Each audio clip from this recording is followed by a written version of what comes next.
উইন্ডিজের বিপক্ষে সিরিজ শেষে দেশে ফিরেছে বাংলাদেশ দলের প্রথম বহর। এই বহরে 4 ক্রিকেটারের সাথে ছিলেন সহকারী কোচ মোহাম্মদ সালাউদ্দিন। বিকেলে দ্বিতীয় বহরে আসবেন 7 ক্রিকেটার, বাকিরা 2 ভাগে ফিরবেন আগামীকাল। দেশে এসে সিনিয়র সহকারী কোচ মোহাম্মদ সালাউদ্দিন জানিয়েছেন উইন্ডিজ দল ভালো করার রহস্য।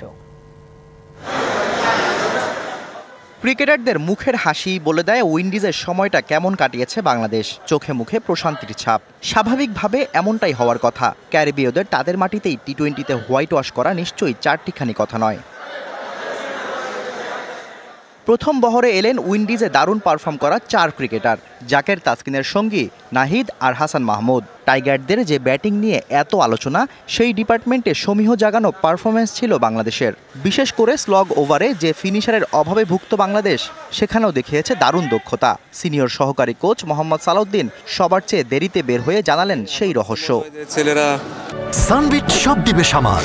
সানবিট ম্যাজিক প্রেস ডিশওয়াশিং এর মাথা ঘোরানো সলিউশন।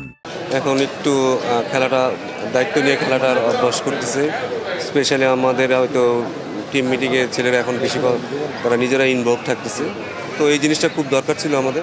টাইগারদের ড্রেসিং রুমের পরিবেশ, সাথে হেড কোচ, এসব নিয়ে পূর্বে আলোচনার শেষ ছিল না। তবে এখন সময় বদলেছে। সালাউদ্দিনও বললেন, পরিবেশ ভালো থাকার কারণেই টিম পারফরমেন্স দেখাতে পেরেছে বাংলাদেশ। তারা যতটুকু করেছে আমার মনে হয় যে একটা নতুন টিম হিসেবে বা একটা নতুন গুছানো টিম হিসেবে আমার মনে হয় যে এটা তারা যথেষ্ট ভালো খেলেছে। টিমটা ওয়েস্ট ইন্ডিজে যখন ছিল তো আমার মনে হয় যে খুব গুছানো ছিল, পরিবেশটা খুব ভালো ছিল।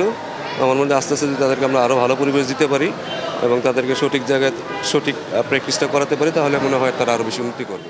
কথায় আছে, শেষ ভালো যার সব ভালো তার। টাইগাররাও বছরের শেষটা রাঙিয়েছে দারুণভাবে। এবার ক্রিকেটারদের বিপিএলে মনোযোগ দেবার পালা। Shahriar Hossain, DBC news, Dhaka.